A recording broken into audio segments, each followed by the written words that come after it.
Powered by Maggi ನನ್ನ masala Maggi ದಮ್ದಾರ್. ಕುಣಿಯೋಣ ಬಾರನಲ್ಲಿ ನಡೀತಿದೆ property round. ಅಂದ್ರೆ ನಿರ್ಜೀವ ವಸ್ತುಗೆ ಜೀವ ತುಂಬಿ ಅದನ್ನ ಎಷ್ಟು ಎಫಿಷಿಯಂಟ್ ಆಗಿ ಬಳಸ್ಕೊಂಡು ಪರ್ಫಾರ್ಮ್ ಮಾಡ್ತಾರೆ ಅಂತ.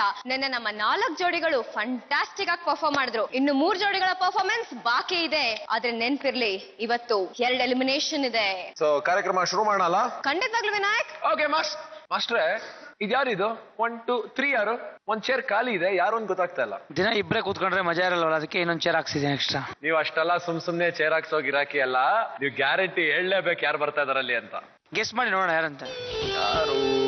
ಹೀರೋನಾ? ನಾನೇ ಇರ್ಬೇಕಾದ್ರೆ ಇನ್ನ ಹೀರೋ ಯಾಕಪ್ಪ ಬೇಕು? ಸರಿ, ಯಾವ ಹೀರೋಯಿನ್ ಅಂತ ಬೇಗ ಹೇಳಿ. ಒಂದ್ ಕ್ಲೂ ಕೊಡ್ತೀನಿ, ಹೇಳ್ತೀರಾ? ಹೇಳಿ ನೋಡ. ನೀ ಚಂದಾನೆ, ನಿನ್ನಾಸೆ ಚಂದಾನೆ, ಶುಭ ಮೇಡಮ್ ಬಂದ್ರೆ ನಮ್ ಸೆಟ್ಟು ಅಂದಾನೆ. ಗೊತ್ತಾಗಿದೆ ಯಾರು ಅಂತ. ನನಗೂ ಒಬ್ಬ ಗೆಳೆಯ ಬೇಕು ಅಂತ ಫುಲ್ ಫೇಮಸ್ ಆಗ್ಬಿಟ್ರು ಕಣ್ರಿ ಕನ್ನಡ ಇಂಡಸ್ಟ್ರಿಯಲ್ಲಿ ಇವರು. So let's welcome one and only bold and beautiful Shubha Pooja.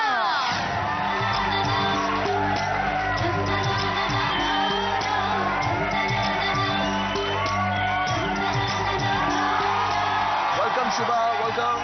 Thank you. ನಮ್ಮ ಕುಣಿಯೋಣ ಬಾರ ಸೆಟ್ ನಿಮ್ಮಂತ ಅತಿಥಿಗಳು ಬಂದ್ಮೇಲೆ ಇನ್ನೂ ಜಾಸ್ತಿ ಕಲರ್ಫುಲ್ ಆಗ್ಬಿಡುತ್ತೆ. Thank you Shubha. ನಾವೆಲ್ರಿಗೂ ತುಂಬಾ ಖುಷಿ ಆಗ್ತಿದೆ ನೀವು ಇಲ್ಲಿ ನಿಮ್ ಬಿಸಿ ಸ್ಕೆಡ್ಯೂಲ್ ಅಲ್ಲಿ ಬಿಡು ಮಾಡ್ಕೊಂಡು ಇಲ್ಲಿ ಬಂದಿದ್ದೀರಾ. ಏನ್ ಹೇಳ್ತೀರಾ ವಿನಾಯಕ್? ಡೆಫಿನೆಟ್ಲಿ. ಸೊ ಇವತ್ತು ಎಲಿಮಿನೇಷನ್ ಇದೆ, ಸೊ ನಿಮ್ಮನ್ನ ಎಲಿಮಿನೇಷನ್ ಮಾಡೋದಕ್ಕೆ ಅಂತಾನೆ ಕರ್ಸಿದ್ದೀನಿ. ಓಕೆ, ಬಟ್ ನನಗ್ ತುಂಬಾ ಖುಷಿ ಆಯ್ತು ಬಂದಿದ್ದಕ್ಕೆ. ಯಾಕಂದ್ರೆ ಕುಣಿಯೋಣ ಬಾರನ ನಾನು ನೋಡ್ತಾ ಇರ್ತೀನಿ, ನನಗೆ ತುಂಬಾ ಇಷ್ಟವಾದ ಪ್ರೋಗ್ರಾಮು.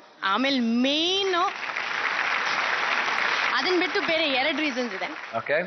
ಒಂದು, ನನ್ನ ಕರಿಯರ್ ಅಲ್ಲಿ ನನ್ನ ಫಸ್ಟ್ ಹಿಟ್ ಸಾಂಗ್ ಕೊಟ್ಟಂತ ಮಾಸ್ಟರ್ ಇದ್ದಾರೆ, ಮಾಲೋ ಶ್ರೀನಿವಾಸ್. ತುಂಬಾ ನನಗೆ ತುಂಬಾ ಆತ್ಮೀಯರು. ಯಾಕಂದ್ರೆ ನನ್ನ ಇಲ್ಲಿ ತನಕ ಇದ್ದಿದ್ದ ಕರಿಯರ್ ಅಲ್ಲಿ most of the hit songs was choreograph by Masterji, and of course is the beautiful Nadi Subbaiah. And all the television stars are here. ಅವ್ರು ಡಾನ್ಸ್ ಮಾಡ್ತಾ ಇದ್ದಾರೆ. ನಂಗೆ ತುಂಬಾ ಖುಷಿ ಆಗುತ್ತೆ ಅವ್ರನ್ನೆಲ್ಲ ನೋಡಕ್. ಫುಲ್ ಠಡಕ್ ಠಡಕ್ ಠಡಕ್ ಅಂತೆಲ್ಲ ಮಾಡ್ತಾ ಇದ್ದಾರೆ. So definitely it's my pleasure. Of course elimination round, ನಾನು ನರ್ವಸ್ ಆಗಿದ್ದೀನಿ. ಬಟ್ ಯಾ, ಬಂದಿದ್ದಕ್ಕೆ ಬಹಳ ಖುಷಿ ಇದೆ. ಬಟ್ ವಿನಾಯಕ್ ಯಾಕೆ ದಾರ ಎಲ್ಲ ಕಟ್ಟಿದ್ದೀರಾ? ಇದು ಪ್ರಾಪರ್ಟಿ ರೌಂಡ್ ಅಲ್ವಾ? Okay, thank you thank you so much. Judges ಬಂದಿದ್ದಾಯ್ತು, ನಮ್ಮ ಕಂಟೆಸ್ಟೆಂಟ್ಸ್ ಕೂಡ ತುದಿಗಾಲಲ್ಲಿ ನಿಂತ್ಕೊಂಡು ಕಾಯ್ತಾ ಇದಾರೆ.